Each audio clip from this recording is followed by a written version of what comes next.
दूजे अध्याय दा 16वां श्लोक है। नास्तो विद्यते भावो न अभावो विद्यते स्तः उभयोरपि दृष्टो अंतस्त्व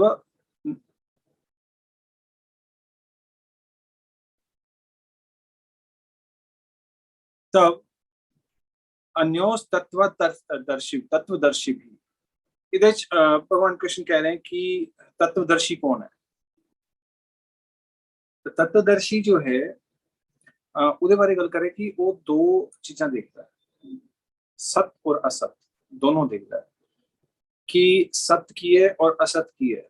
और मजे की गल है कि अगर इस संसार ਦੇ ਵਿੱਚ ਅਸੀਂ ਵੇਖੀਏ ਤਾਂ ਅਸੀਂ सारी जिन्नियां भी चीज़ां ने ਆਪਾਂ ਵੇਖਦੇ ਹਾਂ ਵੱਡੇ ਵੱਡੇ ਫਿਲਾਸਫਰਸ और सिर्फ एक चीज देख रहे हैं, बॉडी शरीर असत, जिन्हों भगवान कृष्ण कह रहे हैं कि एक चीज है जिहड़ी रहिंदी नहीं और एक चीज है जी है जिहड़ी हमेशा रहिंदी है।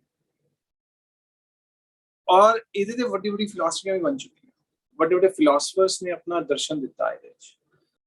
फॉर एग्जांपल डार्विन वाज मतलब स्कूलों दे विच भी पढ़ाया जा रहा है। इवन की कहते हैं हाइपोथेसिस है डार्विन की थ्योरी जो है। श्रील प्रभुपाद कमेंट कर रहे हैं इस श्लोक पे डार्विन के ही इज अ रास्कल और उन्हें स्कूलाइज पहुंच गई थ्योरी, मतलब जबकि प्रूव नहीं होया, हाइपोथेसिस है, उसके बावजूद डार्विन ने पूरा का पूरा सिद्धांत एवोल्यूशन देता। श्रील प्रभुपाद कमेंट कर रहे हैं कि जिस तरह एक न्याय है, न्याय मतलब कई तरह के न्याय है, ਉਹਦੇ ਵਿੱਚ ਇੱਕ न्याय है जिसਨੂੰ ਕਹਿੰਦੇ वृश्चिक तंडुल न्याय। वृश्चिक तंडुल न्याय ਹੁੰਦਾ कि ਜਿਹੜੇ ਚੌਲ ਹੈ, ਚੌਲਾਂ ਦੇ ਵਿੱਚੋਂ ਕਈ ਵਾਰ स्कॉर्पियो बिच्छू निकल आता है। तो इस तरह लगता है कि जो बिच्छू है वो पैदा होया है चावलों ਤੋਂ, चौल ਤੋਂ। मतलब ਜਦੋਂ चौल ਜਿਹੜੇ ਪਏ ਹੁੰਦੇ ਨੇ ਉਹਦੇ ਵਿੱਚ ਐਕਚੁਅਲੀ ਕੀ ਹੁੰਦਾ, ਸਕੋਰਪੀਓ ਐਗਸ ਦੇ ਦਿੰਦਾ ਆਪਣੇ। और ਜਦੋਂ फर्मेंटेशन होती है या हीट ਦੇ ਨਾਲ एग्स जो है फर्मेंट होंगे ਤਾਂ ਉਹ जो एग्स जो है ਉਹਦੇ ਵਿੱਚੋਂ ਬੱਚੇ ਨਿਕਲ ਆਉਂਦੇ। ਤਾਂ ਇਸ ਤਰ੍ਹਾਂ ਲੱਗਦਾ ਕਿ ਚੌਲ ਦੇ ਵਿੱਚੋਂ ਕਈ ਵਾਰ ਆਪਣੇ ਦੇ ਵੀ ਕੌਣ ਪੈਦਾ ਹੋ ਜਾਂਦੇ ਇੱਥੇ ਚੌਲਾਂ ਦੇ ਵਿੱਚੋਂ। ਆਪਾਂ ਜਦੋਂ ਪਏ ਰਹਿੰਦੇ ਆਪਾਂ ਕੋਈ ਦਵਾਈ ਵਗੈਰਾ ਪਾ ਕੇ ਨਹੀਂ ਰੱਖਦੇ ਜਾਂ ਨੀਮ ਦੇ ਬੱਤੀਆਂ ਨਹੀਂ ਪਾ ਕੇ ਰੱਖਦੇ ਤਾਂ ਕੌਣ ਲੱਗ ਜਾਂਦਾ ਕਣਕ ਨੂੰ, ਤਾਂ ਬਾਹਰੋਂ ਤਾਂ ਕੋਈ ਨਹੀਂ ਆਇਆ, ਤਾਂ ਉਹਦੇ ਵਿੱਚ ਹੀ ਐਗਸ ਹੈ ਉਹਨਾਂ ਦੇ। ਲੇਕਿਨ ਇਹਨੂੰ ਕਹਿੰਦੇ ਕਿ ਵ੍ਰਿਸ਼ਚਿਕ ਤੰਤਰ न्याय। ਤਾਂ ਉਸੇ ਤਰ੍ਹਾਂ ਸਾਇੰਟਿਸਟ ਜੋ ਹੈ ਉਹਨਾਂ ਨੂੰ ਲੱਗਦਾ ਹੈ कि जो ह्यूमन बॉडी है या जो भी लिविंग एंटिटीज है या जीव है उन्होंने जो है उन्होंने जिहड़ी उत्पत्ति है या वो जिहड़े पैदा होए ने वो कित्थों पैदा होए ने, वो पैदा होए ने चौलां विच। है तो नहीं इस तरह मतलब। और जिन्ने भी पूरे संसार दे विच जिन्ने भी जीव ने या ह्यूमनस ने या जिन्होंने अध्यात्मिकता के बारे नहीं पता, उन्होंने सोच इको जी ही है। सोच की है, उस अपने बारे कुछ सोच रहे हैं कुछ और यही सारी प्रॉब्लम्स की जड़ है। उसके बारे आप आज डिटेल गल करांगे। जिस तरह कि अज का अपना टॉपिक भी है कि मैं तो अपने बारे गलत ही सोचता रहा। ऑफ कोर्स लाइक ਅਸੀਂ सोच रहे हैं कि मैं इंजीनियर हाँ, डॉक्टर हाँ या व्हाटएवर, लेकिन है अपनी वो आइडेंटिटी है नहीं। यदि आप आज डिटेल ਦੇ ਵਿੱਚ ਗੱਲ ਕਰਾਂਗੇ।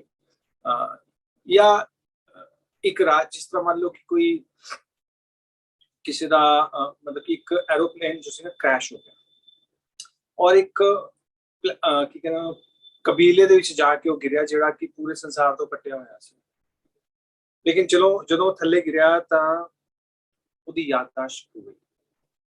याददाश्त खो गई जो उठया तो उत्थे दे लोकां ने कहा भी तू कौन है, वो कहंदा मैनूं भी नहीं पता कौन है। सब लाइक फिर उसनूं कहा गया कि तू ये चीज़ है, कहंदा ठीक है। कहंदे करना की है, कहंदे आपां इत्थे शिकार करते हैं, इस तरह जीने हैं। और उसदे बारे एडवांस कुछ नहीं पता। Is a very primitive stage civilization जिहड़ी उत्थे दी है वो बहुत ही प्रिमिटिव है। ਅੱਜ ਦੇ ਕੰਪੈਰੀਜ਼ਨ ਵਿੱਚ, ਔਰ ਉਹ ਬੜੇ ਆਰਾਮ ਨਾਲ ਉੱਥੇ ਰਹਿ ਰਿਹਾ ਹੈ, ਉਹਨਾਂ ਦੇ ਨਾਲ ਹੀ ਖੇਡ ਰਿਹਾ ਹੈ, ਉਸੇ ਤਰ੍ਹਾਂ ਜਿਸ ਤਰ੍ਹਾਂ ਦੀ ਉਹ ਹਰਕਤਾਂ ਕਰ ਰਹੇ ਨੇ ਜਾਂ ਜਿਸ ਤਰ੍ਹਾਂ ਉਹ ਉਹਨਾਂ ਦਾ ਰਹਿਣਾ ਖਾਣਾ ਹੈ ਜੀਣਾ, ਉਸੇ ਤਰ੍ਹਾਂ ਦੀ ਲਾਈਫ ਸਟਾਈਲ। ਲੇਕਿਨ ਉਹਦੇ ਜੋ ਪੇਰੈਂਟਸ ਹੈ ਦੇ ਵੈਰੀ ਰਿਚ ਪੀਪਲ, ਉਹਨਾਂ ਨੇ ਉਸ ਜਹਾਜ਼ ਦੇ ਬਾਰੇ ਖੋਜੀ ਦਲ ਭੇਜਿਆ, ਖੋਜਿਆ, ਉਸਨੂੰ ਲੱਭਿਆ ਔਰ ਉਸਨੂੰ ਕਿਹਾ ਵੀ ਤੂੰ ਇਹ ਚੀਜ਼ ਨਹੀਂ ਹੈ, ਤੂੰ ਪ੍ਰਿੰਸ ਹੈ। ਕਹਿੰਦਾ ਨਾ ਮੈਂ ਨਹੀਂ ਮੰਨਦਾ, ਮੈਂ ਤਾਂ ਇਹਨਾਂ ਨਾਲ ਰਹਿਣਾ। ਮਤਲਬ ਸੇਮ ਚੀਜ਼ ਜਿਹੜੀ ਹੈ ਸਾਡੇ ਨਾਲ ਹੈ। ਲਾਈਕ ਜਦੋਂ ਇੱਕ ਬੱਚਾ ਪੈਦਾ ਹੁੰਦਾ ਉਹਨੂੰ ਨਹੀਂ ਪਤਾ ਉਹ ਕੌਣ ਹੈ, ਇਟਸ ਜਸਟ ਵੀਪਿੰਗ। ਉਸਨੂੰ ਕਿਹਾ ਜਾਂਦਾ ਹੈ ਤੇਰਾ ਨਾਮ ਅਭਿਨਵ ਹੈ, ਜਾਂ ਤੂੰ ਮਨਪ੍ਰੀਤ ਹੈ, ਜਾਂ ਤੂੰ ਗੁਰਪ੍ਰੀਤ ਹੈ, ਤੂੰ ਇਹ ਚੀਜ਼ ਹੈ, ਆਪਣਾ ਧਰਮ ਇਹ ਹੈ, ਆਪਣਾ ਧਰਮ ਇਹ ਹੈ। ਲਾਈਕ ਹੁਣ ਇੱਕ ਫਿਲਮ ਆਈ ਹੈ ਦ ਕਸ਼ਮੀਰ ਫਾਈਲਸ, ਹੈ ਨਾ, ਤੇ ਉਹਦੇ ਉੱਪਰ ਇਵਨ ਕਈ ਡਿਵੋਟਿਸ ਵੀ ਉਹ ਕਸ਼ਮੀਰ ਫਾਈਲਸ ਫਿਲਮ ਦੇਖਣ ਜਾ ਰਹੇ, ਕਹਿੰਦੇ ਜੀ ਅਸੀਂ ਤਾਂ ਹਿੰਦੂ ਹਾਂ। ਪਰ ਆਈਡੈਂਟੀਫਾਈਂਗ, ਅਸੀਂ ਆਪਣੇ ਆਪ ਨੂੰ ਆਈਡੈਂਟੀਫਾਈ ਕਰ ਰਹੇ ਹਾਂ ਬਾਡੀ ਦੇ ਨਾਲ। ਭਗਵਾਨ ਸਭ ਤੋਂ ਪਹਿਲਾਂ ਇਹ ਕਹਿ ਰਹੇ ਕਿ ਨਾ ਤੁਸੀਂ ਹਿੰਦੂ ਹੋ, ਨਾ ਮੁਸਲਮਾਨ ਹੋ, ਨਾ ਸਿੱਖ ਹੋ, ਨਾ ਈਸਾਈ।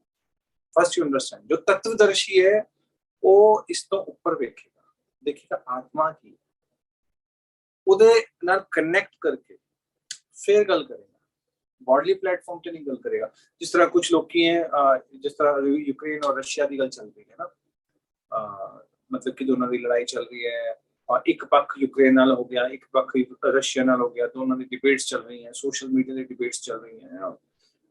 ਆਲ waste of time, waste of time. ਮਤਲਬ ਤੁਸੀਂ ਕਿੰਨੀਆਂ ਹੀ ਖਬਰਾਂ ਪੜ੍ਹੀ ਜਾਓ, ਬਟ ਉਹ ਖਬਰ ਪੜ੍ਹਨ ਦਾ ਕੀ ਫਾਇਦਾ ਜਦੋਂ ਉਹਦਾ ਤੱਤ ਹੀ ਗਲਤ ਹੈ, ਉਹਦਾ ਬੇਸ ਹੀ ਗਲਤ ਹੈ, ਉਹਦਾ ਫਸਟ ਸਟੈਪ ਹੀ ਗਲਤ ਹੈ, ਔਰ ਰੂਟ ਹੀ ਗਲਤ ਹੈ। ਮਤਲਬ ਕਿ ਤੁਸੀਂ ਜਿਹੜਾ ਉਹ ਰਸਤਾ ਲੱਭਿਆ ਉਹ ਰਸਤਾ ਹੀ ਗਲਤ ਹੈ। ਚਾਹੇ ਤੁਸੀਂ ਤੇ 4 ਕਦਮ ਵਧਾ ਲਓ ਜਾਂ 1000 ਕਦਮ, ਉਹ ਗਲਤ ਹੀ ਜਾਣਾ। ਉੱਥੇ ਅਸੀਂ ਜਾਣਾ ਹੀ ਨਹੀਂ, ਉਹ ਕੰਮ ਅਸੀਂ ਕਰਨਾ ਹੀ ਨਹੀਂ।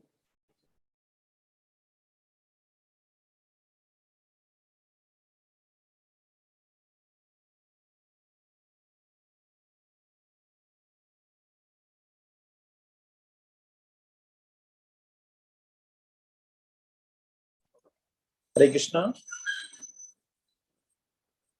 ਮੈਨੂੰ ਲੱਗ ਰਿਹਾ ਪ੍ਰਭੂ ਜੀ ਡਿਸਕਨੈਕਟ ਹੋ ਗਏ ਆ, ਅਸੀਂ 2 ਮਿੰਟ ਲਈ ਪ੍ਰਭੂ ਜੀ ਦੀ ਵੇਟ ਕਰਾਂਗੇ।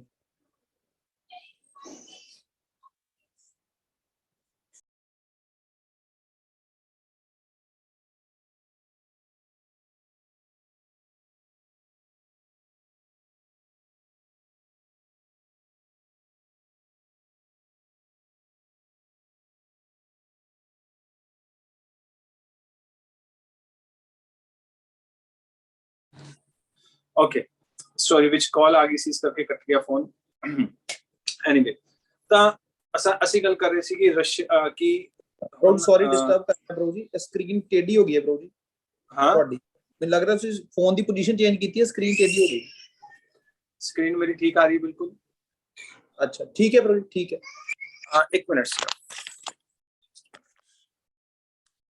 ना। ओके, हाँ जी प्रभु, हूँ ठीक है प्रभु।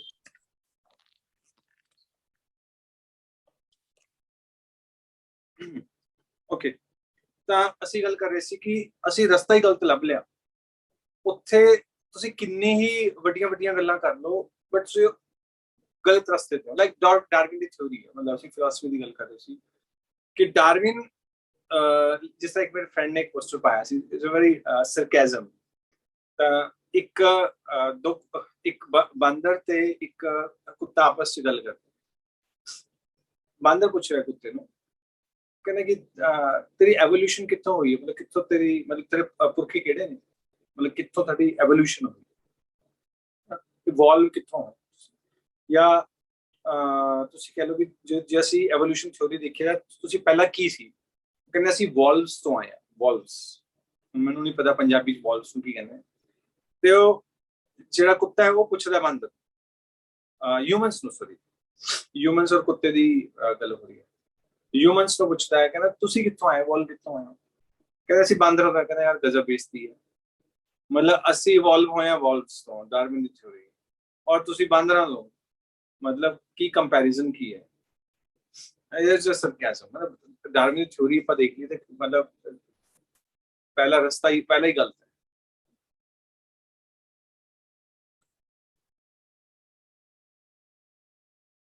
हरे कृष्णा।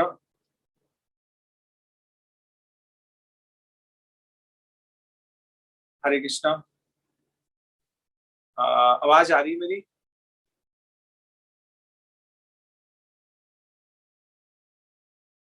ओके। ਤੇ ਇਸੇ ਤਰ੍ਹਾਂ ਮਤਲਬ ਜੇ ਅਸੀਂ ਡੇਲੀ ਦੀ ਲਾਈਫ ਵੀ ਦੇਖੀਏ, ਐਵੋਲੂਸ਼ਨ ਥਿਊਰੀ ਨੂੰ ਛੱਡ ਵੀ ਦੀ, ਡੇਲੀ ਲਾਈਫ ਦੇ ਵਿੱਚ ਵੀ ਪਹਿਲੀ ਤਾਂ ਗੱਲ ਹੈ ਜਿਹੜੀ ਸਾਡਾ ਬੇਸ ਹੈ ਡਿਸਕਸ਼ਨ ਦਾ ਉਹੀ ਗਲਤ ਹੈ। ਇਸ ਕਰਕੇ ਭਗਵਾਨ ਕ੍ਰਿਸ਼ਨ ਜੋ ਹੈ ਉਸ ਨੂੰ ਰੈਕਟੀਫਾਈ ਕਰਦੇ। ਜਿਸ ਤਰ੍ਹਾਂ ਆਪਾਂ ਐਗਜ਼ਾਮਪਲ ਲਿਆ ਇੱਕ ਪ੍ਰਿੰਸ ਦਾ ਜਿਹੜਾ ਇੱਕ ਕਬੀਲੇ ਦੇ ਵਿੱਚ ਗਿਰ ਗਿਆ, ਉਹਨੂੰ ਕਹਿ ਰਹੇ ਆ ਭਾਈ ਤੂੰ ਇਹ ਚੀਜ਼ ਨਹੀਂ ਹੈ।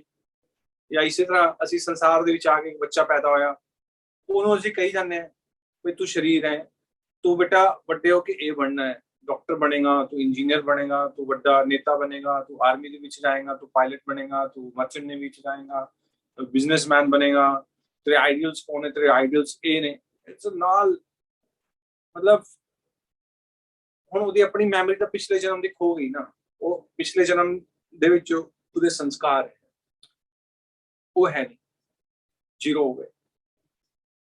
ਔਰ ਉਹਦੇ ਬਾਅਦ ਮੈਮਰੀ ਹੈ ਨਹੀਂ। ਹੁਣ ਜਦੋਂ ਗੱਲ ਕਰ ਰਿਹਾ ਤਾਂ ਉਸਨੂੰ ਜੋ ਕੁਝ ਉਹਨੂੰ ਪੜਾਇਆ ਜਾ ਰਿਹਾ ਉਹੀ ਉਹ ਕਰ ਰੋਂਗ ਟਰੈਕ। ਫਿਰ ਉਹਦੇ ਬਾਅਦ ਭਗਵਾਨ ਕ੍ਰਿਸ਼ਨ ਗੀਤਾ ਦੇਣ ਆਉਂਦੇ, ਆਪਣਾ ਕੋਈ ਰਿਪਰੈਜ਼ੈਂਟੇਟਿਵ ਭੇਜਦੇ हैं। ਜਿਸ ਤਰ੍ਹਾਂ ਇੱਕ ਫਾਦਰ ਉਸ ਕਬੀਲੇ 'ਚ ਭੇਜਦਾ ਹੈ ਲੱਭਣ ਲਈ ਵੀ ਉਹ ਮੇਰਾ ਬੇਟਾ ਕਿੱਥੇ ਹੈ। ਉਹਨੂੰ ਕਹਿੰਦੇ ਭਾਈ ਤੂੰ ਇਹ ਚੀਜ਼ ਨਹੀਂ ਹੈ, ਕਹਿੰਦਾ ਨਾ ਮੈਂ ਨਹੀਂ ਮੰਨਦਾ, ਇੱਥੇ ਹੀ ਮੇਰੀ ਵਾਈਫ ਹੈ, ਸਾਰਾ ਕੁਝ ਹੈ। ਹੁਣ ਭਗਵਾਨ ਕ੍ਰਿਸ਼ਨ ਇੱਥੇ ਕਹਿੰਦੇ ਕਿ ਤत्वदर्शी है वो।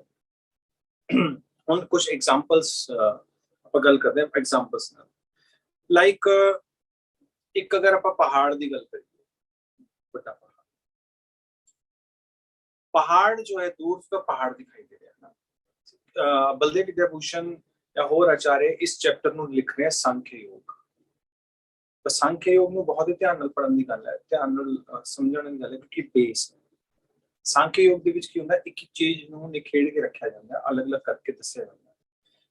ਤਾਂ ਸ਼੍ਰੀਲ ਪ੍ਰਭੁਪਾਦ ਇੱਕ ਐਗਜ਼ਾਮਪਲ ਦੇ ਰਹੇ ਹੈ ਪਹਾੜ ਦਾ, ਕਿ ਪਹਾੜ ਨੂੰ ਜੇ ਦੂਰ ਤੋਂ ਦੇਖੀਏ ਤੇ ਪਹਾੜ ਹੈ, ਜੇ ਉਸ ਨੂੰ ਆਪਾਂ ਪਹਾੜ ਦੇ ਅੰਦਰ ਚਲੇ ਜਾਈਏ, ਪਹਾੜ ਨੂੰ ਨੇੜੇ ਤੋਂ ਦੇਖੀਏ ਤੇ ਕਾਫੀ ਕੁਝ ਦਿਖੇਗਾ। ਲਾਈਕ ਤੁਸੀਂ ਉੱਥੇ ਝਰਨੇ ਵੇਖ ਸਕਦੇ ਹੋ, ਪੇੜ ਵੇਖ ਸਕਦੇ ਹੋ, ਪੰਛੀ ਵੇਖ ਸਕਦੇ ਹੋ, ਜਾਨਵਰ ਦੇਖ ਸਕਦੇ ਹੋ, ਔਰ ਪੇੜਾਂ ਤੇ ਫਰੂਟਸ ਲੱਗੇ ਹੋਏ ਨੇ ਉਹ ਵੀ ਵੇਖ ਸਕਦੇ ਹੋ। ਤਾਂ ਹੁਣ ਔਨ ਦਾ ਹੋਲ ਪਰਬਤ ਇੱਕੋ ਹੀ, ਲੇਕਿਨ ਜੇ ਅਸੀਂ ਨੇੜੇ ਦੇ ਬਹੁਤ ਕੁਛ ਹੈ ਉਹਦੇ ਵਿੱਚ। ਉਸੇ ਤਰ੍ਹਾਂ ਇਹ सांख्य योग ਜੋ ਹੈ ਨਾ, ਇਹ ਚੈਪਟਰ सांख्य योग ਹੈ। ਬਾਕੀ ਆਚਾर्य ਇਸ ਨੂੰ ਇਸ ਤਰ੍ਹਾਂ ਲਿਖਦੇ ਹਨ सांख्य योग। ਸ਼੍ਰੀਲ ਪ੍ਰਭੁਪਾਦ ਨੇ ਇਸ ਨੂੰ ਅਲੱਗ ਤਰੀਕੇ ਨਾਲ ਲਿਖਿਆ, ਪ੍ਰੈਕਟੀਕਲ ਤਰੀਕੇ ਨਾਲ। ਹੁਣ ਇਹਦੇ ਵਿੱਚ ਭਗਵਾਨ ਕ੍ਰਿਸ਼ਨ ਦੋ ਚੀਜ਼ਾਂ ਗੱਲ ਕਰ ਰਹੇ। ਇੱਕ ਹੈ ਪਰਿਵਰਤਨਸ਼ੀਲ, ਜਾਂ ਜਿਹਦੇ ਵਿੱਚ ਬਦਲਾਅ ਆਉਂਦਾ ਹੈ, ਇੱਕ ਹੈ ਜਿਹਦੇ ਵਿੱਚ ਬਦਲਾਅ ਨਹੀਂ ਆਉਂਦਾ। ਦੋ ਚੀਜ਼ਾਂ, ਸਤ ਔਰ ਅਸਤ। ਹੁਣ ਮੈਨੂੰ ਇਹ ਦੱਸੋ, ਵੈਸੇ ਤਾਂ ਸੰਸਾਰ ਦੇ ਵਿੱਚ ਜੇ ਕਿਸੇ ਚੀਜ਼ ਬਦਲਾਅ ਆਉਂਦਾ ਤਾਂ ਆਪਾਂ ਕਹਿੰਦੇ ਕਿ ਐਡਵਾਂਸ ਹੋ ਗਿਆ, ਐਡਵਾਂਸਮੈਂਟ ਹੋ ਗਈ ਹੈ ਨਾ, ਵਿਕਾਸ ਹੋ ਗਿਆ। ਜੇ ਕੋਈ ਚੀਜ਼ ਵਿਕਾਸ ਨਹੀਂ ਹੋ ਰਿਹਾ ਤਾਂ ਇੱਥੇ ਭਗਵਾਨ ਕ੍ਰਿਸ਼ਨ ਕਹਿ ਰਹੇ ਕਿ ਇੱਕ ਚੀਜ਼ ਹੈ ਜੋ ਪਰਿਵਰਤਨ ਹੋ ਰਿਹਾ, ਜਿਹਦੇ ਵਿੱਚ ਬਦਲਾਅ ਆ ਰਿਹਾ ਹੈ। ਇੱਕ ਇਹੋ ਜਿਹੀ ਚੀਜ਼ ਵੀ ਹੈ ਜਿਹਦੇ ਵਿੱਚ ਬਦਲਾਅ ਨਹੀਂ ਆਉਂਦਾ। ਹੁਣ ਮੈਨੂੰ ਦੱਸੋ ਤੁਹਾਨੂੰ ਕੀ ਪਸੰਦ ਹੈ, ਬਦਲਾਅ ਜਾਂ ਬਦਲਾਅ ਨਹੀਂ? ਜੇ ਕਿਸੇ ਚੀਜ਼ ਨੂੰ ਅਪਡੇਟ ਕਰਨਾ ਪੈ ਰਿਹਾ, ਲਾਈਕ ਤੁਹਾਡਾ ਫੋਨ ਦਾ ਸੌਫਟਵੇਅਰ ਹੈ, ਹਰੇ ਕ੍ਰਿਸ਼ਨਾ, ਤਾਂ ਫੋਨ ਦਾ ਜੋ ਸੌਫਟਵੇਅਰ ਹੈ ਉਸ ਨੂੰ ਅਪਗ੍ਰੇਡ ਕਰਨਾ ਪੈਂਦਾ ਹੈ, ਨਹੀਂ ਕਰਨਾ ਪੈਂਦਾ?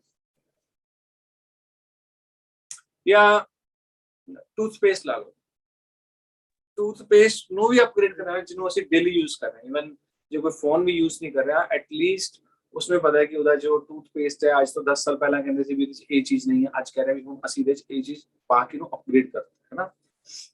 ਤਾਂ ਹੁਣ ਇਹਦਾ ਮਤਲਬ ਇਹ ਹੈ ਕਿ ਜਿਹੜੀ ਚੀਜ਼ ਦੇ ਵਿੱਚ ਕੁਝ ਚੇਂਜਸ ਆ ਰਹੇ, ਪਰਿਵਰਤਨ ਆ ਰਿਹਾ, ਉਹਦੇ 'ਚ ਕੋਈ ਕਮੀ ਹੈ, ਇਸੇ ਕਰਕੇ ਉਸਨੂੰ ਪੂਰਾ ਕਰਿਆ ਜਾਂਦਾ। ਯੂ ਅੰਡਰਸਟੈਂਡ ਕਿ ਉਹਦੇ ਵਿੱਚ ਕੋਈ ਕਮੀ ਹੈ, ਉਸ ਕਮੀ ਨੂੰ ਪੂਰਾ ਕਰਨ ਦੇ ਲਈ ਉਹਨੂੰ ਅਪਗ੍ਰੇਡ ਕੀਤਾ ਜਾ ਰਿਹਾ, ਔਰ ਉਹ ਕਦੇ ਵੀ ਕਮੀ ਪੂਰੀ ਨਹੀਂ ਹੋਏਗੀ, ਕਿਉਂਕਿ ਉਹ ਕੀ ਹੈ, ਅਸਤ।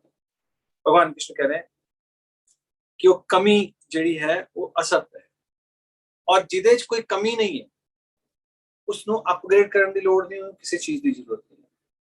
ਇਸ ਕਰਕੇ ਉਹ ਹੈ ਸਤ। सिंपल। ओके। और जो तत्वदर्शी है, तत्वदर्शी होता है जिहड़ा सचमुच रियलिटी वेख सके, मतलब ये इनू की कहांगे आपां सच दे दर्शन कर सके, इस तरह कहते हैं। सच नू वेखण वाले नू तत्वदर्शी कहते हैं या तत्वदर्शी कहते हैं। ओके। सो अच्छा मैनूं एक गल दसो, ਆਪਾਂ इस संसार ਦੇ ਵਿੱਚ किस ਨੂੰ जॉब ਇਹ जी चाहिदी है ਜਿਹਦੇ ਚ बहुत ज्यादा चेंजेस हो, ट्रबलसम हो, मतलब हर महीने थोड़ी ट्रांसफर हो जाए, हर महीने ਤੁਹਾਨੂੰ जॉब ਛੱਡਣੀ ਪਵੇ, कुछ नवी जॉब ਲੈਣੀ ਪਵੇ, ਜਾਂ हर दूजे महीने ਤੁਹਾਨੂੰ बिजनेस चेंज करना पवे। मतलब एक ਕੀ ਕਹਿੰਦੇ ਉਹਨੂੰ, स्टार्टिंग इस तो ਤੁਸੀਂ ਕਹੋਗੇ चलो बड़ी एडवेंचरस लाइफ है, लेकिन होल लाइफ कुछ परमानेंट है, मतलब एक पक्की नौकरी होवे, कुछ बिजनेस भी है ਜਾਂ ਪੱਕਾ ਹੋਵੇ ਜਿਹਦੇ ਨਾਲ ਇੱਕ ਰੈਗੂਲਰ ਇਨਕਮ ਆਉਂਦੀ ਹੈ, ਜਾਂ ਕੋਈ ਇਹ ਜਿਹਾ ਵੀ ਹੈ ਜਿਹੜਾ ਕਹਿੰਦਾ ਕਿ ਠੀਕ ਹੈ ਲਾਈਫ ਜਿਹੜੇ ਹਰ ਰੋਜ਼ ਜੌਬ ਚੇਂਜ ਕਰ ਲੋ ਚਾਹੇ ਹੈ, ਜਾਂ ਹਰ ਕਿਸੇ ਨੂੰ ਪਰਮਾਨੈਂਟ ਜੌਬ ਵੀ ਚਾਹੀਦੀ ਹੈ। ਕੀ ਕਹਿੰਦੇ ਹੋ?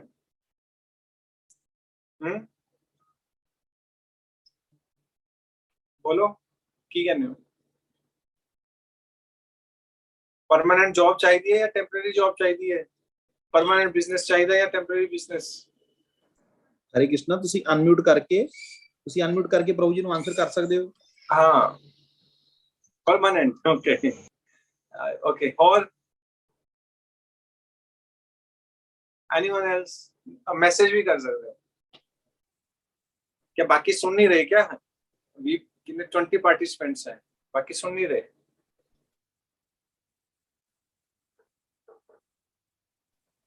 हरे कृष्णा, प्रभु जी क्वेश्चन पूछ रहे हैं, ਤੁਸੀਂ ਪ੍ਰਭੂ ਜੀ ਨੂੰ ਮੈਸੇਜ ਕਰ ਸਕਦੇ ਹੋ ਜਾਂ ਅਨਮਿਊਟ ਕਰਕੇ ਆਨਸਰ ਕਰ ਸਕਦੇ ਹੋ। देखो अगर जवाब नहीं दोगे तो मैं क्लास छेती खत्म कर देनी है। चलो एक और दोबारा पूछता। ओके। होम जो है, कर किस नु टेम्परेरी कर चाहिए? ਜਿਹੜਾ ਕਹੇਗੀ मतलब कि ਜਿਹਨੂੰ ਹਰ ਮਹੀਨੇ ਚੇਂਜ ਕਰਨਾ ਪਵੇ ਜਾਂ ਹਰ ਮਹੀਨੇ ਉਹਦੀ ਰਿਪੇਅਰ ਚਾਹੀਦੀ ਹੈ, ਜਾਂ ਤੁਸੀਂ ਆਪਾਂ ਕਹਿੰਦੇ ਕਿ ਸਾਨੂੰ ਇਹੋ ਜਿਹਾ ਮਕਾਨ ਤੋਂ ਜਿਹਨੂੰ 10-15 ਸਾਲ ਛੱਡਣ ਦੀ ਲੋੜ ਨਾ ਪਵੇ।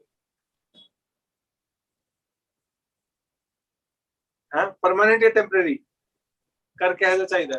Permanent. Family family family permanent. Permanent. कोई कहता कि यार आज फैमिली है, कल नू नवी फैमिली चाहिए मैनू, बस ले मैनू पसंद नहीं। लाइक पेरेंट्स हैं, ब्रदर है, तो मतलब पता नहीं वाइफ है या हस्बैंड है, सिस्टर है, लेकिन हर भी कहता कि मेरे अच्छे रिलेशंस हों और मेरी हमेशा एक फैमिली हो गई जिससे मैं अपनी सारी फीलिंग शेयर कर सका, जिस मेरी मैमरीज हैं बचपन दियां वो उन्होंने मैं डिस्कस कर सका। यू नो हर कोई रिलेट करता है। ओके। Friends, country. अच्छा एक गल दसो, वैसे permanent I got it, mostly आ गया आंसर सारे का। एक गल दसो मैनू कि जे असीं संसार देखिए, पूरा दुनिया वेखिए, ਤਾਂ ਉਹਦੇ ਵਿੱਚ ਆਪਾਂ ਨੂੰ ਵੇਖਣ ਨੂੰ ਇਹ ਮਿਲ ਰਿਹਾ ਹੈ ਕਿ ਜੋ ਹਰ ਚੀਜ਼ ਚੇਂਜ ਹੋ ਰਹੀ, ਹਰ ਚੀਜ਼ ਹਰ ਮੌਕੇ ਤੇ ਕੋਈ ਨਾ ਕੁਛ ਚੇਂਜ ਹੁੰਦਾ ਜਾ ਰਿਹਾ। ਸਾਡੀ ਇਹ ਬਾਡੀ ਪਹਿਲਾਂ ਹੋਰ ਸੀ ਬਚਪਨ ਦੇ ਵਿੱਚ, ਜਦੋਂ ਅਸੀਂ 10 ਸਾਲ ਦੇ ਸੀ, 5 ਸਾਲ ਦੇ ਸੀ, ਅੱਜ ਹੋਰ ਹੈ ਨਾ। ਔਰ ਪਹਿਲਾ ਸੰਸਾਰ ਦਾ ਨਕਸ਼ਾ ਹੋਰ ਸੀ, ਅੱਜ ਹੋਰ ਹੈ। ਜੇ ਪਹਿਲਾਂ ਸਾਡਾ ਸ਼ਹਿਰ ਹੋਰ ਤਰ੍ਹਾਂ ਅਸੀਂ ਦੇਖਦੇ ਸੀ, ਅੱਜ ਹੋਰ ਤਰ੍ਹਾਂ ਦਾ। ਅੱਜ ਸਾਡਾ ਨਜ਼ਰੀਆ ਵੀ ਚੇਂਜ ਹੋ ਗਿਆ, ਬਾਹਰ ਦੀ ਬਿਲਡਿੰਗਸ ਵੀ ਚੇਂਜ ਹੋ ਗਈਆਂ, ਸੰਸਾਰ ਵੀ ਚੇਂਜ ਹੋ ਰਿਹਾ, ਹਰ ਚੀਜ਼ ਚੇਂਜ ਹੋ ਰਹੀ ਹੈ। ਸਟਿਲ ਅਸੀਂ ਅਡਾਪਟ ਨਹੀਂ ਕਰ ਪਾ ਰਹੇ ਉਸ ਚੇਂਜਿਸ ਨੂੰ। ਸਟਿਲ ਸਾਡੇ ਮਨ 'ਚ ਵੀ ਸਾਨੂੰ ਪਰਮਾਨੈਂਟ ਚੀਜ਼ ਚਾਹੀਦੀ ਹੈ, ਟੈਂਪਰੇਰੀ ਚੀਜ਼ ਨਹੀਂ ਚਾਹੀਦੀ। ਕੋਈ ਆਦਤ ਕਿਉਂ ਨਹੀਂ ਬਣਾ ਲਈ ਕਿ ਬਈ ਹਰ ਚੀਜ਼ ਹੀ ਟੈਂਪਰੇਰੀ ਹੈ, ਟੈਂਪਰੇਰੀ ਰਹਿਣੀ ਹੈ। ਮਤਲਬ ਫੇਰ ਵੀ ਜਿਹੜੀ ਤਾਂਗ ਹੈ, ਤਾਂਗ ਕਹਿੰਦੇ मतलब क्रेविंग इंग्लिश क्रेविंग साडी जिहड़ी ओह परमानेंट चीज़ां नूं क्यों लभण दी, ਅਸੀਂ क्यों अडैप्ट नहीं कर सके इस चीज़ नूं? यार ठीक है टेंपरेरी ले लो यार, की फर्क पैंदा। किसी नूं इहो जिहा मोबाइल चाहिदा ਜਿਹੜਾ 4 दिन ਚੱਲੇ ਫਿਰ 5वें दिन नवां ਲੈਣਾ ਪਵੇ? नहीं ना, 4-5 साल तक ਕੱਢ ਲਵੇ। एटलीस्ट ਤਾਂ ਇਹਦਾ ਮਤਲਬ ਇਹ ਹੈ, ਇਹਦਾ ਕਾਰਨ ਪਤਾ ਕੀ ਹੈ कि भगवान कृष्ण कह रहे हैं कि ये जो बॉडी है ना, जो ह्यूमन क्या कोई भी जीव है जो प्राणी है इस संसार में, जो लिविंग एंटिटीज जीव है जो, वो दो चीजों नाल बने, सत और असत। एक है परमानेंट, एक है टेम्परेरी। एक है बॉडी जो टेम्परेरी चीजों नाल बनी है, और एक है आत्मा जो परमानेंट चीज नाल बनी है। बट जो ओरिजिनल चीज है वो है परमानेंट। इस करके ਅਸੀਂ हर चीज ਦੇ ਵਿੱਚ परमानेंट चीज़ां लभ रहे हैं, और आत्मा दे विच क्योंकि संस्कार है, और आत्मा सैटिस्फाई क्यों नहीं हो रही, क्योंकि वो कंपेयर कर रही है पिछले संस्कार दे नाल कि उत्थे दा ये चीज नहीं सी, है ना, संस्कार है। लाइक फॉर एग्जांपल, मान लो कि तुसी 25-30 साल पहला चॉकलेट खाई सी, टेस्ट भुल गए स्वीट दा, और तन्नू असीं कोई गुड़ दे दित्ता, तो यार नहीं यार वो टेस्ट नहीं आ रहा। फिर मैं तन्नू खजूर दा गुड़ दे दिया, यार नहीं यार वो टेस्ट नहीं आ रहा। देन कुछ और कैंडी देती, नहीं वो चीज नहीं आ रही, still I am not sure, यार वो टेस्ट नहीं है जो मैं पहला लिया सी, लेकिन मैंने समझ नहीं आ रहा वो की चीज है। क्योंकि ਅਸੀਂ ਇੱਕ ਹਾਇਰ ਟੇਸਟ ਨੇ कि चॉकलेट अगर सी चॉकलेट स्वीट ਨੂੰ चॉकलेट ਨੂੰ ਹਾਇਰ ਮੰਨੀਏ ਬਾਕੀ ਸਵੀਟਸ ਨੂੰ, ਤਾਂ ਚਾਹੇ ਅਸੀਂ ਉਹਨੂੰ ਐਕਸਪਲੇਨ ਨਹੀਂ ਕਰ ਸਕਦੇ, ਲੇਕਿਨ ਅਸੀਂ ਉਹਨੂੰ ਕੰਪੇਅਰ ਉਹਦੇ ਜੋ ਟੇਸਟ ਹੈ, ਜੋ ਅਸੀਂ ਉਸ ਟੇਸਟ ਨੂੰ ਰਿਅਲਾਈਜ਼ ਕੀਤਾ, ਉਹਦੇ ਨਾਲ ਕੰਪੇਅਰ ਕਰ ਰਹੇ ਹਾਂ ਬਾਕੀ ਟੇਸਟ ਨੂੰ, ਔਰ ਇਸ ਕਰਕੇ ਉਹ ਚੀਜ਼ਾਂ ਸਾਨੂੰ ਇੰਜੋਇਮੈਂਟ ਨਹੀਂ ਦੇ ਰਹੀਆਂ, खुशी नहीं दे रही है, क्योंकि ਅਸੀਂ ਕੰਪੇਅਰ ਕਰ ਰਹਾ ਉਹ ਚੀਜ਼ ਨਹੀਂ ਯਾਰ। ਜਿਹੜੀ ਚੀਜ਼ ਇੱਕ ਹਾਇਰ ਲੈਵਲ ਤੇ ਅਸੀਂ ਇੱਕ ਵਾਰ ਚਲੇ ਗਏ ਨਾ, ਦੁਬਾਰਾ ਲੋਅਰ ਲੈਵਲ ਤੇ ਆਈਏ ਤਾਂ ਮਜ਼ਾ ਨਹੀਂ ਆਉਂਦਾ। मतलब मान लो दुकानदार को कोई चीज लैन जाते हो, तुम अगर अच्छी चीज दिखा देना, ਤੁਸੀਂ ਘਟੀਆ ਚੀਜ਼ ਲੈ ਹੀ ਨਹੀਂ ਸਕਦੇ, ਤੁਸੀਂ ਕਹੋਗੇ ਬਈ ਲੈਣੀ ਤਾਂ ਇਹ ਚੀਜ਼ ਤਾਂ ਲੈਣੀ ਨਹੀਂ, ਛੱਡੋ ਫੇਰ ਆਵਾਂ। ਤਾਂ ਇਸੇ ਤਰ੍ਹਾਂ ਕੀ ਕਹਿੰਦੇ ਉਹਨੂੰ, ਆਤਮਾ ਜੋ ਹੈ ਪਰਮਾਨੈਂਟ ਹੈ। ਇਸ ਕਰਕੇ ਸੰਸਾਰ ਦੀ ਜਿੰਨੀਆਂ ਵੀ ਚੀਜ਼ਾਂ ਨੇ ਸੈਟੀਸਫੈਕਸ਼ਨ ਨਹੀਂ ਦੇ ਰਹੀਆਂ, ਕਿਉਂਕਿ ਉਹ ਟੈਂਪਰੇਰੀ ਹੈ। ਉਹਦੀ नेचर जो है वो टेम्परेरी नेचर, परमानेंट नहीं है। आत्मा परमानेंट है, ਉਹਦਾ एक्सपीरियंस परमानेंट है, यानी परमानेंट चीज़ों ਦੇ ਨਾਲ एक्सपीरियंस ਹੋ ਚੁੱਕਾ। ਇਸ ਕਰਕੇ ਜਦੋਂ ਉਸਨੂੰ ਕੋਈ ਚੀਜ਼ एक्सपीरियंस ਹੁੰਦੀ ਹੈ, ਉਹ ਕਹਿੰਦਾ ਯਾਰ ਟੈਂਪਰੇਰੀ, ਉਹ ਚੀਜ਼ ਤਾਂ ਨਹੀਂ ਹੈ ਇਹਦੇ ਵਿੱਚ, ਤਾਂ ਉਹ ਚੀਜ਼ ਰੈਲਿਸ਼ ਨਹੀਂ ਹੁੰਦੀ। ਔਰ ਅਸੀਂ ਸੋਚ ਵੀ ਇਹੀ ਰਹੇ ਹਾਂ ਰੋਂਗ ਡਾਇਰੈਕਸ਼ਨ ਦੇ ਵਿੱਚ ਕਿ ਯਾਰ ਮੈਂ ਤਾਂ ਇਹ ਚੀਜ਼ਾਂ, ਮੈਂ ਇਹ ਚੀਜ਼ਾਂ, मैं डॉक्टर हाँ, मैं इंजीनियर है, देन उससे नजर मैं हिंदू हाँ, मैं मुस्लिम हाँ, या मैं कश्मीरी हाँ, या मैं इंडियन हाँ, या मैं रशियन हाँ, यूक्रेनियन हाँ, यू नो उस डायरेक्शन में सोच रहे हैं, लेकिन वो चीज़ें हैं ही टेम्परेरी। अज तो अपना औदा इस चीज का है, कल नूं नहीं होना, कल नूं चेंज हो जाना है। देन अगेन ਅਸੀਂ ਕੁਝ ਹੋਰ ਸੋਚਾਂਗੇ। ਜਸਟ ਇੱਕ ਹੋਰ ਐਗਜ਼ਾਮਪਲ ਦੇਣਾ, ਲਾਈਕ ਫॉर ਐਗਜ਼ਾਮਪਲ ਸ਼ਾਸਤਰਾਂ ਵਿੱਚ ਦਿੱਤਾ ਹੋਇਆ ਆਕਾਸ਼ ਦਾ, ਅਸਮਾਨ ਦਾ। ਆਸਮਾਨ ਦੇ ਵਿੱਚ ਆਪਾਂ ਨੂੰ ਅਸਮਾਨ ਜੋ ਹੈ ਨੀਲਾ ਵੀ ਦਿਖਦਾ, ਹਨੇਰੀ ਰਾਤ ਦੇ ਵਿੱਚ ਕਾਲਾ ਵੀ ਦਿਖਦਾ, ਤੇ ਤਾਰਿਆਂ ਨਾਲ ਵੀ ਦਿਖਦਾ ਆਪਾਂ ਨੂੰ, ਚੰਦਰਮਾ ਵੀ ਦਿਖਦਾ ਹੈ, ਕਦੇ ਬੱਦਲਵਾਈ ਵੀ ਹੁੰਦੀ ਹੈ। ਲੇਕਿਨ ਆਤਮਾ ਜੋ ਹੈ ਇਸੇ ਤਰ੍ਹਾਂ ਆਕਾਸ਼ ਦੀ ਤਰ੍ਹਾਂ, और उदे अंदर बहुत सारी चीजें हैं, लेकिन वो उसनो टक रही हैं। लेकिन आकाश जो है, आसमान जो है, वो प्रभावित नहीं हो रहा उन्होंने नाल। मतलब बदल आएंगे, बदलवाई होगी, चली जाएगी, तारे आएंगे, चले जाएंगे, चंद्र या चंद्रमा आएगा, चला जाएगा, लेकिन एक चीज जो है वो पक्की रहेगी, आकाश अनअफेक्टेड, प्रभावित नहीं रहेगी। उसी तरह भगवान कृष्ण कह रहे हैं कि चंद्र यानी कि चंद्रमा जो है या सूरज है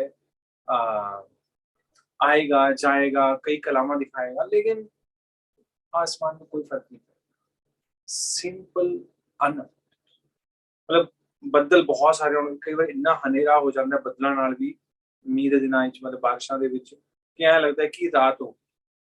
लेकिन आकाश इस तो 1000 टाइम्स ऊपर है। और श्रील प्रभुपाद एक बार क्या सी कि जो बदल सॉरी आकाश जो है, आसमान नीला क्यों? नीला इस करके है कि जो भगवान कृष्ण ने ब्रह्म ज्योति, जो भगवान की ज्योति है, प्रकाश है, तेज निकल रहा है भगवान कृष्ण तो भी, भगवान की बॉडी ब्लूइश है, तो उदा एक कण भगवान कृष्ण ने आसमान में दे दिया, इस करके वो नीला हो गया। सो आकाश जो है वो नित्य है, इस तरह समझ लो। और बाकी जो तारे हैं, बदल है, आकाश, मतलब सॉरी, ये सारी चीजें टेम्परेरी हैं, अनित्य है। और आकाश जो है प्रभावित नहीं रहता, लेकिन ਅਸੀਂ अपने आप ਨੂੰ ਜੇ ਬੱਦਲ ਮੰਨ ਲਈਏ, ਤਾਰੇ ਮੰਨ ਲਈਏ, ਚੰਦਰਮਾ ਮੰਨ ਲਈਏ, ਤਾਂ ਅਸੀਂ ਪਰੇਸ਼ਾਨ ਹੋ ਗਏ, ਭਾਈ ਮੇਰਾ ਰੰਗ ਰੂਪ ਜਿਹੜਾ ਘਟ ਰਿਹਾ ਹੈ, ਇਸੇ ਕਰਕੇ ਪਰੇਸ਼ਾਨ ਹੁੰਦੇ ਕਿ ਮੈਂ ਬੁੱਢਾ ਹੋ ਰਿਹਾ, ਹੁਣ ਮੇਰੇ ਚੋਂ ਤਾਕਤ ਨਹੀਂ ਰਹੀ, ਲੋਕਾਂ ਨੂੰ ਟੈਨਸ਼ਨ ਹੋ ਜਾਂਦੀ ਹੈ। ਇੱਕ ਮਾਡਲ ਸੀ ਜਿਹਨੇ ਸੁਸਾਈਡ ਕਰ ਲਿਆ ਕਿਉਂਕਿ ਉਹਨੇ ਦੇਖਿਆ ਸਵੇਰੇ ਕਿ ਮੇਰੇ ਤੇ ਰਿੰਕਲ ਆ ਗਿਆ, ਮੈਂ ਤਾਂ ਬੁੱਢੀ ਹੋ ਰਹੀ ਹਾਂ, ਮੇਰੇ ਬਾਲ ਜਿਹੜੇ ਚਿੱਟੇ ਹੋ ਗਏ। मतलब क्योंकि ਅਸੀਂ ਉਹ ਚੀਜ਼ ਮੰਨ ਰਹੇ। ਇਸੇ ਤਰ੍ਹਾਂ ਜੇ ਆਸਮਾਨ ਜੋ ਹੈ ਉਹ ਆਪਣੇ ਆਪ ਨੂੰ ਚੰਦਰਮਾ ਜਾਂ ਸੂਰਜ ਜਾਂ ਤਾਰੇ ਮੰਨਣ ਲੱਗ ਜਾਵੇ, ਫਿਰ ਤਾਂ ਬਸ ਉਹਦਾ ਵੀ ਸਰ ਗਿਆ। ਸੇਮ ਸਿਚੁਏਸ਼ਨ ਸਾਡੀ, ਸੇਮ। ਅਸੀਂ ਆਪਣੇ ਆਪ ਨੂੰ ਇਹ ਮੰਨ ਕੇ ਚੱਲ ਰਹੇ ਹਾਂ ਕਿ ਮੈਂ ਸਰੀਰ ਹੈ ਪਰਮਾਨੈਂਟ ਅਸੀਂ। ਔਰ ਜਦੋਂ ਸਰੀਰ ਦੇ ਵਿੱਚ ਚੇਂਜਸ ਆਉਂਦੇ ਜਾਂ ਸਰੀਰ ਦੇ ਨਾਲ ਸੰਬੰਧਿਤ ਰਿਲੇਸ਼ਨਸ਼ਿਪਸ ਦੇ ਵਿੱਚ ਚੇਂਜਸ ਆਉਂਦੇ हैं, मान लो कि कोई तो अपने फ्रेंड्स हैं, दोस्त हैं या रिश्तेदार हैं, बदल गए, ਤੁਹਾਡੀ ਸਿਚੁਏਸ਼ਨ ਦੇ ਕਾਰਨ ਬਦਲ ਗਏ, ਤੁਹਾਡੇ ਤੇ ਕੋਈ ਮੁਸੀਬਤ ਆਈ ਔਰ ਕੋਈ ਔਕੜ ਆਈ ਤਾਂ ਉਹਨਾਂ ਨੇ ਮੂੰਹ ਫੇਰ ਲਿਆ ਔਰ ਸਾਨੂੰ ਉਹ ਚੀਜ਼ ਹਰਟ ਕਰ ਰਹੀ ਕਿ ਯਾਰ ਅਸੀਂ ਤਾਂ ਇੰਨਾ ਐਕਸਪੈਕਟ ਕੀਤਾ ਸੀ ਔਰ ਇਹ ਜਿਹੇ ਨਿਕਲੇ ਮੌਕੇ ਤੇ ਜਵਾਬ ਤੇ ਅਸੀਂ ਇਹਨਾਂ ਦੀ ਇੰਨੀ ਹੈਲਪ ਕੀਤੀ ਹੈ। ਬਈ ਤੁਸੀਂ ਸਮਝ ਨਹੀਂ, ਤੁਸੀਂ ਆਤਮਾ ਦੇ ਲੈਵਲ ਤੇ ਨਹੀਂ ਸੋਚ ਰਹੇ, ਸਰੀਰ ਦੇ ਲੈਵਲ ਤੇ ਸੋਚ ਰਹੇ ਹੋ।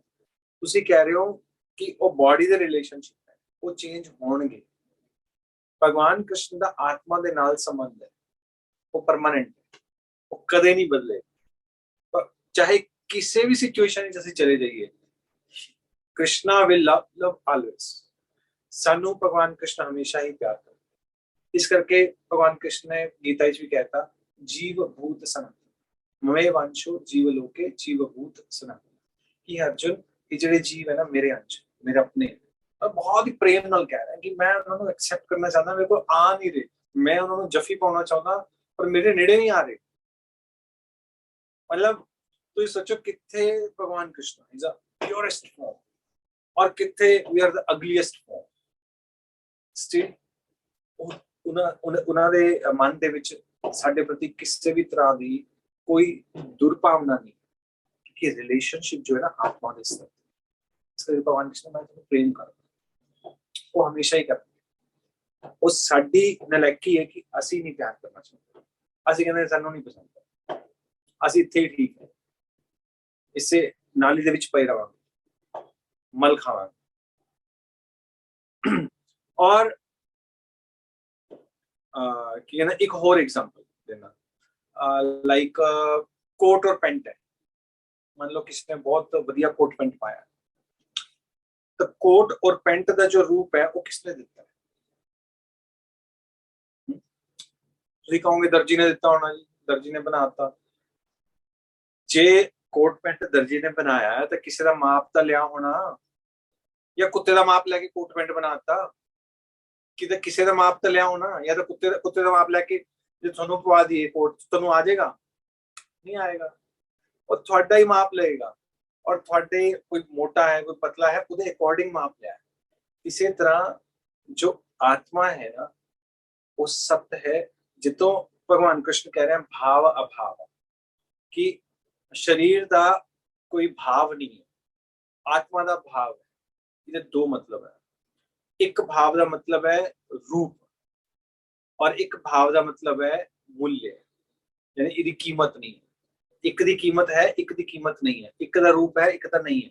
तो यानी कि जो शरीर है भगवान कृष्ण कह रहे हैं उदा रूप नहीं है, उदा कोई मूल्य भी नहीं, लेकिन जो आत्मा है उदा मूल्य भी है, उदा रूप भी है। ਹੁਣ ਆਪਾਂ ਇੱਕ ਚੀਜ਼ ਡਿਸਕਸ ਕਰਨੇ, ਲਾਈਕ ਫॉर ਐਗਜ਼ਾਮਪਲ ਰੂਪ ਦੀ ਗੱਲ ਕਰਦੇ, ਮੈਂ ਕੋਟ ਪੈਂਟ ਦੀ ਆਪਾਂ ਗੱਲ ਕਰ ਰਹੇ ਸੀ। ਹੁਣ ਕੋਟ ਪੈਂਟ ਜੋ ਹੈ, ਚਲੋ ਦਰਜੀ ਨੇ ਸੀਤਾ ਤੁਹਾਡਾ ਮਾਪ ਲੈ ਕੇ, ਤੁਹਾਡੇ ਅਕੋਰਡਿੰਗ, ਤੁਹਾਡੇ ਬਾਡੀ ਦੇ ਅਕੋਰਡਿੰਗ, ਹੈ ਨਾ, ਜੇ ਤੁਸੀਂ ਆਪਣੇ ਸਰੀਰ ਨੂੰ, और जे बॉडी डिकम्पोज हो जाए, उस कोट का किन्ने चिर जड़ा रूप बनया रहेगा, वो भी डिसफिगर हो जाएगा, है ना। लेकिन जब तक असी जिंदा है या बॉडी चल रही है, वो बड़ा हैंडसम लगेगा कोट पे। लेकिन जिस तरह ही वो बॉडी डिकम्पोज होगी, कोट भी जड़ा है वो उसकी शेप खराब हो जाएगी। उसी तरह आत्मा जिस तरह ही किसी बॉडी के विचों निकलती है, बॉडी जो है ਉਹਦਾ ਰੂਪ ਖਰਾਬ ਹੋਣਾ ਸ਼ੁਰੂ ਹੋ ਜਾਂਦਾ। क्योंकि मान लो कोई कपड़ा है, कपड़े ਦੇ ਥੱਲੇ ਤੁਸੀਂ ਹੱਥ ਪਾਓਗੇ ਤਾਂ ਉਹਦੀ ਸ਼ੇਪ ਉਹੀ ਜਿਹੀ ਆ ਜਾਏਗੀ ਜਿਸ ਤਰ੍ਹਾਂ ਆਪਣਾ ਹੱਥ ਹੈ ਜਾਂ ਮੁੱਠੀ ਹੈ, ਘੁੰਮਣਾ ਹੀ ਹੈ। ਜਿਸ ਤਰ੍ਹਾਂ ਤੁਸੀਂ ਮੁੱਠੀ ਕੱਢ ਲਓਗੇ, ਉਹ ਜਿਹੜਾ ਕੱਪੜਾ ਹੈ ਉਹ ਹੌਲੀ ਹੌਲੀ ਉਹਦੀ ਜਿਹੜੀ ਸ਼ੇਪ ਬਣੀ ਹੋਈ ਹੈ ਉਹ प्लेन होनी शुरू हो जाएगी। इसी तरह भगवान भगवान कृष्ण कह रहे हैं कि भाव रूप है किदा नित्य आत्मा, शरीर का रूप नहीं है, लेकिन तुसी इस शरीर ਨੂੰ ਮੰਨੋ ਜਾਂ ਕੀਮਤ ਕੀ ਦੀ ਹੈ, ਆਪਾਂ ਕਹਿ ਰਹੇ ਵੀ ਭਗਵਾਨ ਕ੍ਰਿਸ਼ਨ ਕਹਿੰਦੇ ਆਤਮਾ ਦੀ, ਅਸੀਂ ਕਹਿ ਰਹੇ ਸਰੀਰ ਦੀ ਹੈ। ਉਹ ਜੀ ਗੱਲ ਹੋ ਗਈ। ਮੰਨ ਲਓ ਤੁਸੀਂ ਕੋਟ ਪੈਂਟ ਪਾ ਕੇ ਪਾਰਟੀ ਤੇ ਚਲੇ ਗਏ, ਤੁਸੀਂ ਪੁੱਛਿਆ ਤੁਹਾਨੂੰ ਉੱਥੇ ਕੋਈ ਨਹੀਂ ਪੁੱਛ ਰਿਹਾ, ਉਹ ਕਹ ਰਹੇ आओ कोट पैंट साहब आओ बैठो खाना खा लो पानी पी लो की ले आइए ਤੁਹਾਡੇ ਲਈ। ਉਹ ਕੋਟ ਪੈਂਟ ਨੂੰ ਪੁੱਛੀ ਜਾ ਰਿਹਾ, ਤੁਹਾਨੂੰ ਪੁੱਛ ਹੀ ਨਹੀਂ ਰਹੇ। ਉਹ ਕਹੇ ਯਾਰ ਬੜੇ ਅਜੀਬ ਜਿਹੇ ਬੰਦੇ। ਮੈਂ ਕੋਟ ਪੈਂਟ ਮੈਂ ਵਧੀਆ ਪਾਇਆ, ਠੀਕ ਹੈ, ਵੱਖਰੀ ਗੱਲ ਹੈ, ਲੇਕਿਨ मतलब मेरे तो ज्यादा इंपॉर्टेंट है कोट पैंट। नहीं कोट पैंट ਵਧੀਆ, आओ जी बैठो। What's the value? वो तो डेड मैटर है ना। ਅਸੀਂ ਬੇਵਕੂਫ ਆ ਗਏ, ਉੱਥੋਂ ਚਲੇ ਜਾਵਾਂਗੇ। ਉਸੇ ਤਰ੍ਹਾਂ ਭਗਵਾਨ ਕ੍ਰਿਸ਼ਨ कह रहे हैं अर्जुन तू बेवकूफ, तू कह रहा है कोट पैंट की वैल्यू है, बंदे की कोई वैल्यू ही नहीं है। तू सही तरीके देख नहीं रहा, तू अपने आप को गलत देख रहा है। तू पहले अपने आप को सही तरीके देख, तू है कौन? तो आत्मा है, शरीर नहीं है। It's a very simple example की कीमत। या श्रील प्रभुपाद इतना एक और एग्जांपल दे रहे, लाइक मान लो कोई मरिया होया बंदा, ਉਹਦੇ ਤੁਸੀਂ 4 ਕਿਡਨੀਆਂ ਪਾ ਦਿਓ, 2 ਛੱਡੋ 4 ਦੇ ਦਿਓ, ਕੋਈ ਵੈਲਿਊ ਉਹਦੀ? ਕੋਈ ਵੈਲਿਊ ਨਹੀਂ। ਔਰ ਇੱਕ ਇਹੋ ਜਿਹਾ ਵੀ ਬੰਦਾ ਹੈ ਜਿਹੜਾ ਜਿਉਂਦਾ ਹੈ, ਉਹਦੀ ਦੋਨੋਂ ਕਿਡਨੀਆਂ ਖਰਾਬ ਹੋ ਗਈਆਂ, ਉਹਨੂੰ ਕਿਡਨੀ ਚਾਹੀਦੀ 5 ਲੱਖ ਰੁਪਏ 10 ਲੱਖ ਰੁਪਏ ਦੇਣ ਨੂੰ ਰੈਡੀ ਹੈ, ਲੇਕਿਨ ਜੇ ਉਹ ਮਰ ਗਿਆ ਤਾਂ ਉਹ ਕਿਡਨੀ ਚਾਹੋ 5 ਰੁਪਏ ਦੀ ਵੀ ਉਹਨੂੰ ਦੇ ਦਿਓ, ਉਹਦੇ ਕੀ ਕੰਮ ਦੀ? ਕੋਈ ਕੰਮ ਦੀ ਨਹੀਂ, ਇਹ ਤਾਂ ਮਰਿਆ ਹੋਇਆ। तो वो आत्मा जो है जब तक है तब तक तो उस कोट पैंट की कीमत है, उस शरीर की कीमत है, यानी कि आत्मा की कीमत है। या एक और सिंपल एग्जांपल है, कार ਦੇ ਵਿੱਚ ਜਦੋਂ ਡਰਾਈਵਰ ਬੈਠਿਆ ਹੈ ਤੇ ਤੁਹਾਡਾ ਦੋਸਤ ਹੈ, ਕੋਈ ਕਾਰ ਚਲਾ ਰਿਹਾ ਹੈ, ਕਾਰ ਦਾ ਐਕਸੀਡੈਂਟ ਹੋ ਗਿਆ और ਤੁਹਾਡਾ जो दोस्त है वो ज्यादा फट्टड़, बहुत ज्यादा फट्टड़ हो गया, कार ਨੂੰ ਬਚਾਓਗੇ ਜਾਂ ਬੰਦੇ ਨੂੰ ਬਚਾਓਗੇ? है ना। कार मान लो मर्सिडीज ऑडी है, ਕਿਹਨੂੰ ਬਚਾਵਾਂਗੇ? ਪਹਿਲਾਂ ਤਾਂ ਆਪਾਂ ਦੋਸਤ ਨੂੰ ਬਚਾਵਾਂਗੇ ਨਾ, ਕਾਰ ਤਾਂ ਫਿਰ डेड मैटर फिर बन जाएगी। उसी तरह भगवान कृष्ण बहुत सिंपल कह रहे हैं कि अर्जुन तो अपने बारे गलत सोच रहे हैं, तो वो चीज है ही नहीं। और क्योंकि तू अपने आप ਨੂੰ नहीं पहचान रहा, अपने आप ਨੂੰ नहीं देख रहा, तो दूजे ਨੂੰ भी गलत देख रहा है। जो तेरा अपने बारे नजरिया है, जिस तरह तू अपने आप ਨੂੰ देख रहे, उसी तरह दूजे ਨੂੰ देख के तो उन्होंने भी देख रहे हैं कि वो भी आत्मा, आत्मा नहीं शरीर है। और मेरे दोस्त मतलब भीष्म पितामह है और द्रोणाचार्य हैं, मेरे आचार्य हैं सारे, और मैं इन्होंने किस तरह मारा, तो उस लेवल पे आ ही नहीं रहा। विद्वाना वाली गल्लां कर रहे हैं पर है बेवकूफ, मूर्ख है बिल्कुल एक नंबर का, वो गल नहीं हो रही। भगवान कृष्ण कह रहे हैं जे तू कहना है कि मैं सियाणा, समझदार, इंटेलिजेंट है, बुद्धिमान है, ਤਾਂ ਉਹਦੀ ਕੁਝ ਕੁਆਲੀਫਿਕੇਸ਼ਨ ਹੈ, ਉਹਦੀ ਕੁਝ ਯੋਗਤਾ ਹੈ। ਉਹ ਇਸ ਤਰ੍ਹਾਂ ਨਹੀਂ ਕਿ ਤੂੰ ਵੱਡੀਆਂ ਵੱਡੀਆਂ ਗੱਲਾਂ ਕਰੇਗਾ, ਜਿਸ ਤਰ੍ਹਾਂ ਕਿ ਸੰਸਾਰ ਦੇ ਵਿੱਚ ਵੱਡੇ ਵੱਡੇ ਫਿਲਾਸਫਰ ਹੋਏ, ਵੱਡੀਆਂ ਵੱਡੀਆਂ ਗੱਲਾਂ ਕਰਦੇ, ਲੇਕਿਨ ਕਰ ਹੁਣ ਮੰਨ ਲਓ ਕਿਸੇ ਨੇ ਅਖਬਾਰ ਦੇ ਵਿੱਚ ਬਹੁਤ ਵਧੀਆ ਆਰਟੀਕਲ ਲਿਖੇ, ਲੇਕਿਨ ਹੈ ਉਹ ਅਸਤ ਤੇ ਬੇਸਡ, यानी कि टेम्परेरी चीजों पे बेस्ड है। What's the value? No value, nonsense. जब बहुत अच्छा लिखा, प्रेजेंटेशन बहुत अच्छी है, दुनिया भर की इंफॉर्मेशन है, what's the value? No value. तो भगवान कृष्ण वही कह रहे हैं कि अर्जुन गल्लां तां वड्डियां वड्डियां कर रहे हैं कि औरतां घर तो बाहर निकलणगियां, धर्म नष्ट हो जाएगा, ये हो जाएगा। तो पहला गल जिहड़ा कि सही तरीके गल कर ही नहीं रहा, सही पहला तो समझ कि तू है कौन। ਇਹ ਤਾਂ ਉਹੀ ਗੱਲ ਹੋ ਗਈ ਕਿ ਉਹ ਜਿਹੜਾ ਪ੍ਰਿੰਸ ਹੈ, ਜਿਹੜਾ ਕਬੀਲੇ ਦੇ ਵਿੱਚ ਪਹੁੰਚ ਗਿਆ, ਉਹ ਵੱਡੀ ਸਮਝਦਾਰੀ ਦੀਆਂ ਗੱਲਾਂ ਕਰ ਰਿਹਾ ਹੈ, ਲੇਕਿਨ ਸਾਰੀ ਭੂਲ ਜ਼ਰੂਰ ਹੈ, ਉਲਟੀ ਪੁਲਟੀ ਗੱਲ ਹੈ। ਕਿਉਂ? ਕਿਉਂਕਿ ਉਹ ਆਪਣੇ ਹੋਸ਼ ਵਿੱਚ ਨਹੀਂ ਹੈ। ਜਾਂ ਇੱਕ ਮੰਨ ਲਓ ਸ਼ਰਾਬੀ ਹੈ, ਦਾਰੂ ਪੀ ਕੇ ਜਿੰਨੀ ਮਰਜ਼ੀ ਇੰਗਲਿਸ਼ ਝਾੜ ਲਵੇ, ਜਿੰਨੀ ਮਰਜ਼ੀ ਇੰਪ੍ਰੈਸਿਵ ਬੋਲ ਲਵੇ, what's the value? No value. ਕਿਉਂਕਿ ਸਾਨੂੰ ਪਤਾ ਉਹ ਅਜੇ ਉਹਦਾ ਹਿੱਲਿਆ ਹੋਇਆ ਦਿਮਾਗ। ਇਸੇ ਤਰ੍ਹਾਂ ਜਦੋਂ ਤੱਕ ਅਸੀਂ ਆਤਮਾ ਦੇ ਸਤਰ ਤੇ ਜਾਂ ਆਤਮਾ ਦੇ ਨਾਲ ਜਾਂ ਭਗਵਾਨ ਕ੍ਰਿਸ਼ਨ ਦੇ ਨਾਲ ਕਨੈਕਟਡ ਕੋਈ ਚੀਜ਼ ਨਹੀਂ ਦੇਖਦੇ ਤਾਂ ਉਹਦੀ ਕੋਈ ਵੈਲਿਊ ਨਹੀਂ ਹੈ। ਅਸੀਂ ਤत्वदर्शी ਨਹੀਂ ਹੈ। ਤत्वदर्शी यानी कि तत्वदर्शी वो होता है जो दोनों चीज़ां देखता है, असत्य भी और सत्य भी, और फिर वो देखता है कि उसने यूज किस तरह करना है असत्य में सत्य की सेवा ਦੇ ਵਿੱਚ, ਆਤਮਾ ਦੀ ਸੇਵਾ ਦੇ ਵਿੱਚ। ਅਸੀਂ ਉਲਟੇ ਚਲੇ ਹੋਏ ਹਾਂ। ਅਸੀਂ ਸ਼੍ਰੀ ਪ੍ਰਭੁਪਾਦ ਦੇ ਤਾਤਪਰਯ ਵਿੱਚ ਲਿਖ ਰਹੇ हैं कि इग्नोरेंस ਦੇ ਕਾਰਨ, ਤਮੋਗੁਣ ਦੇ ਕਾਰਨ ਅਸੀਂ ਜੋ ਹੈ शरीर के पीछे चल रहे हैं, आत्मा ਨੂੰ ਭੁੱਲ ਚੁੱਕੇ हैं।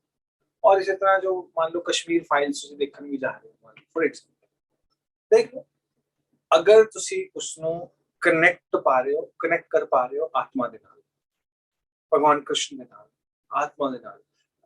रशिया और यूक्रेन की लड़ाई चल रही है, ये थोड़ी भक्ति प्रभावित हो रही है, ਤੁਹਾਨੂੰ ਪ੍ਰੋਬਲਮਸ ਆ ਰਹੀ ਹੈ, ਤੁਹਾਡੀ ਹੋ ਨਹੀਂ ਰਹੀ ਭਗਤੀ, ਠੀਕ ਹੈ, ਤੁਸੀਂ ਦੇਖ ਲਓ ਕੀ ਕਰ ਸਕਦੇ ਹੋ, ਸੁਣ ਲਓ ਨਾ ਬਾਰੇ, ਦੇਖ ਲਓ।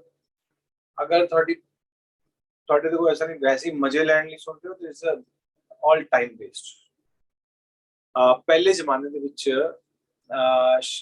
ਇਹ ਹਿਜ਼ ਹੋਲੀਨੈਸ ਭਗਤੀ ਵਿਕਾਸ स्वामी महाराज अपनी किताब ਵਿੱਚ ਲਿਖਦੇ ਨੇ ਟ੍ਰੈਡੀਸ਼ਨਲ ਇੰਡੀਅਨ ਲਾਈਫ ਦੇ ਵਿੱਚ ਕਿ ਪਹਿਲੇ ਜ਼ਮਾਨੇ ਦੇ ਵਿੱਚ ਜਦੋਂ ਆਜ਼ਾਦੀ ਮਿਲੀ ਸੀ ਇੰਡੀਆ ਨੂੰ, ਕਈ ਪਿੰਡਾਂ ਦੇ ਵਿੱਚ ਤਾਂ ਪਤਾ ਹੀ ਨਹੀਂ ਸੀ ਕਿ ਆਜ਼ਾਦੀ ਮਿਲ ਗਈ ਸਾਨੂੰ, ਸਾਡੇ ਤੇ ਅੰਗਰੇਜ਼ ਰਾਜ ਕਰ ਰਹੇ। ਉਹ ਆਪਣੇ ਪਿੰਡ ਤੋਂ ਕਦੇ ਬਾਹਰ ਹੀ ਨਹੀਂ ਗਿਆ, ਉਹਨੂੰ ਲੋੜ ਹੀ ਨਹੀਂ ਹੈ। ਉਹਦੀਆਂ ਜਿੰਨੀਆਂ ਵੀ ਜ਼ਰੂਰਤਾਂ ਨੇ ਸਾਰੀਆਂ ਪਿੰਡ ਦੇ ਵਿੱਚ ਪੂਰੀਆਂ ਹੋ ਜਾਂਦੀਆਂ। ਜੇ ਕੋਈ ਚੀਜ਼ ਉਸਨੂੰ ਖਰੀਦਣੀ ਹੈ, ਮੇਲੇ ਲੱਗਦੇ ਸੀ, ਜਿਸ ਤਰ੍ਹਾਂ ਮੰਨ ਲਓ ਨਮਕ ਹੈ, ਉਹਨੂੰ ਖਰੀਦਣਾ ਹੈ, ਮੇਲਾ ਲੱਗਦਾ ਸੀ, ਮੇਲੇ 'ਚ ਨਮਕ ਲਿਆ ਆਉਂਦਾ ਸੀ ਸਾਲ ਦਾ ਇਕੱਠਾ। ਬਾਕੀ ਜੋ ਉਹਦੀ ਜ਼ਰੂਰਤਾਂ ਨੇ ਉਹਦੇ ਪਿੰਡ ਵਿੱਚ ਪੂਰੀ ਹੋ ਜਾਂਦੀ, ਉਹਨੂੰ ਬਾਹਰ ਜਾਣ ਦੀ ਲੋੜ ਨਹੀਂ, ਅਨਅਫੈਕਟਡ, ਪ੍ਰਭਾਵਿਤ ਨਹੀਂ ਹੁੰਦਾ ਸੀ, ਉਹ ਆਪਣਾ ਆਰਾਮ ਨਾਲ ਰਹਿ ਕੇ ਭਗਤੀ ਕਰ ਸਕਦਾ ਸੀ। That is the Indian life, happy life। पूरे संसार के बारे इंफॉर्मेशन चाहिए, करोगे की उदा, ओ क्रिकेट मैच जीत गया, इंडिया हार गया, न्यूजीलैंड जीत गया, या ऑस्ट्रेलिया जीत गया, या पाकिस्तान नाल हो गया, वो हो गया। ਤੁਹਾਡੀ ਜ਼ਿੰਦਗੀ ਦੇ ਵਿੱਚ ਉਹਦਾ ਕੀ ਪ੍ਰਭਾਵ ਹੋ ਗਿਆ? ਤੁਹਾਡਾ ਟਾਈਮ ਵੇਸਟ ਤਾਂ ਨਹੀਂ ਹੋ ਰਿਹਾ ਇਹਨਾਂ ਨਿਊਜ਼ ਨਾਲ, ਜਾਂ ਉਹ WhatsApp ਸਟੇਟਸ ਚੈੱਕ ਕਰਦੇ ਰਹਿਣਗੇ? ਤੁਹਾਡੀ ਆਪਣੀ ਲਾਈਫ ਦੇ ਵਿੱਚ ਉਹਦੀ ਕੀ ਇੰਪੋਰਟੈਂਸ ਹੈ?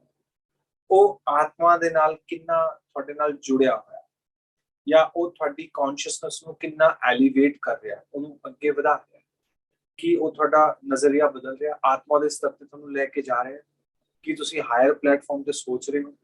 और भगवान कृष्ण ने भी कहता है जब तक ਤੁਸੀਂ ਹਾਇਰ ਪਲੇਟਫਾਰਮ ਤੇ ਨਹੀਂ ਸੋਚੋਗੇ ਸੁਖੀ ਨਹੀਂ ਰਹੋਗੇ। ਪੂਰੇ ਦੁਨੀਆ ਦੀ ਇਨਫੋਰਮੇਸ਼ਨ ਲੈ, ਕਿੰਨੀਆਂ ਹੀ ਫਿਲਮਾਂ ਵੇਖ ਲੋ ਰਹੇ ਜੀ, ਕਸ਼ਮੀਰ ਫਾਈਲਸ ਵਗੈਰਾ।